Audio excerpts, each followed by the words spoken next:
akan ajaib menurut gua. Tapi begitulah fakta. Schadenfreude adalah perasaan yang menghingga. Seorang menjadi malas dalam sholat lantaran dia tidak mengetahui atau tidak menyadari.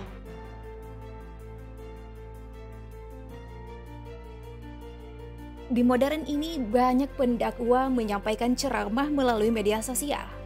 Namun tidak semua bisa eksis. Salah satu yang paling beda Habib Hussein Ja'far yang dikenal melalui dakwanya yang mengundang tawa. Selain karakter unik, latar belakang turunan Habib juga bukan sembarangan. Ia menyebut dirinya keturunan Nabi Muhammad SAW ke-38. Kesederhanaan beliau mengundang rasa kagum halayak.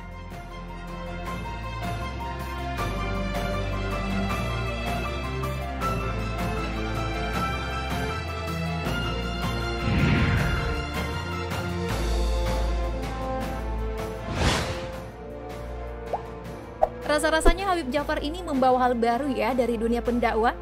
Tiap kali menjawab pertanyaan, hati serasa adem dan pikiran seolah langsung terbuka menerima pencerahan beliau. Diiringi istilah kocak, membuat Habib Ja'far mudah diterima di masyarakat, bahkan jadi favorit untuk mendengarkan dakwanya. Era serba digital, Habib tak mau ketinggalan, merangkul anak muda untuk lebih dekat dengan Tuhan. Penampilan kekinian Habib juga turut menampilkan nilai positif mengapa ia layak digandrungi anak zaman now. Ya, kalangan artis pun tampak betah loh ngobrol lama hingga sharing tentang perbedaan agama. Pendakwa bermarga Al-Hadar dari turunan sang ayah bernama Ja'far, sehingga namanya Hussein bin Ja'far Al-Hadar. Namun entah mengapa ia lebih populer menggunakan nama ayahnya, yakni Habib Ja'far. Meski demikian, beliau telah membawa nama baik sebagai keturunan Nabi Muhammad SAW dengan membawa ilmu agama yang mudah dipahami di masyarakat. Lahir di Bondowoso, Jawa Timur pada 21 Juni tahun 1988, Habib mengenyam pendidikan di Yayasan Pesantren Islam Yapi Bangil, Kabupaten Pasuruan.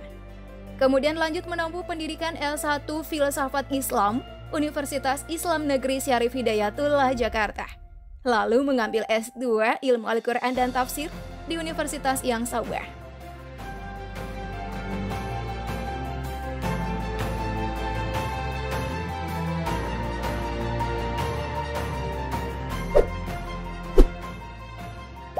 Nah, setelah mengenyam pendidikan, Habib Ja'far tidak instan dikenal publik. Habib Ja'far memulai karir di dunia literasi. Dari banyaknya buku yang dia tulis, salah satu paling terkenal berjudul Tuhan Ada di Hatimu. Selain itu, Habib juga kerap menjadi pembicara seputar keislaman dan Direktur Akademi Kebudayaan Islam Jakarta. Tak ingin hanya menyebarkan Islam secara offline, beliau membuat channel YouTube bernama Jeda Nulis sebagai media dakwahnya. Jeda Nulis jadi wadah bagi Habib Ja'far berbagi ilmu tentang agama Islam. Di channel inilah Habib Ja'far sering melakukan kolaborasi dengan sejumlah tokoh yang memang disukai anak muda. Bukan hanya tokoh Islam saja loh, melainkan tokoh dari pemusik hingga pelawak pun jadi partner live Habib. Dan tentu saja, pembahasan mereka tetap tak jauh dari Islam.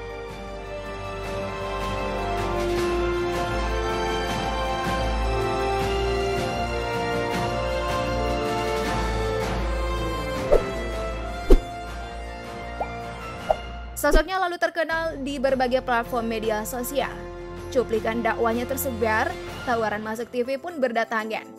Pembawaannya yang kalem dengan gaya berbicara sederhana, podcast artis ikut tertarik menjadikan Habib Ja'far sebagai narasumber. Sumber pendapatan Habib juga tentu saja dari mengisi acara TV dan podcast.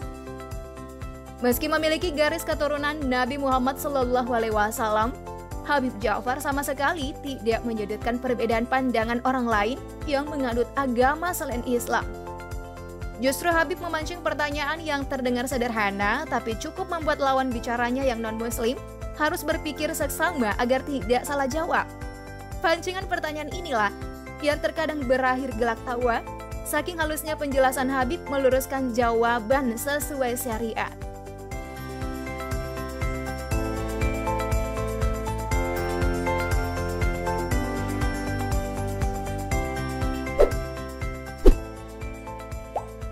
Sosok Habib Ja'far setelah dikenal kaum milenial, kehidupan pribadi beliau jadi sorotan.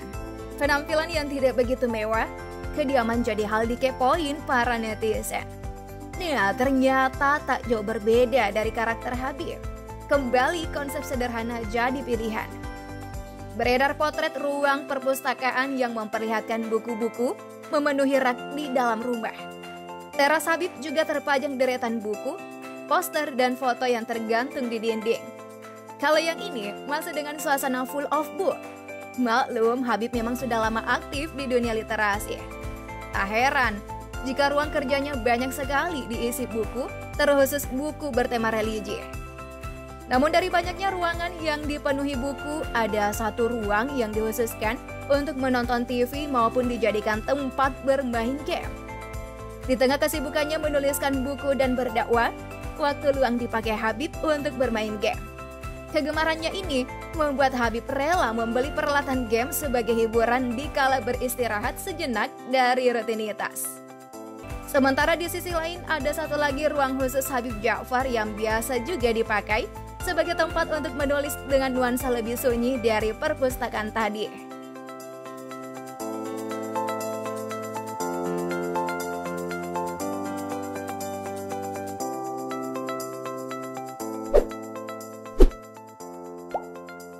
Selain rumah sederhana, Habib Ja'far tampaknya bukan sosok pamer kendaraan mewah. Dalam sebuah video kiriman warganet, beliau tertangkap kamera sedang mengenakan sepeda motor Beat lengkap dengan helm sebagai alat keselamatan berkendara. Berkat video inilah, Habib Ja'far banjir pujian karena tidak malu mengenakan sepeda motor di tengah ramainya publik figur asik dengan mobil mewahnya.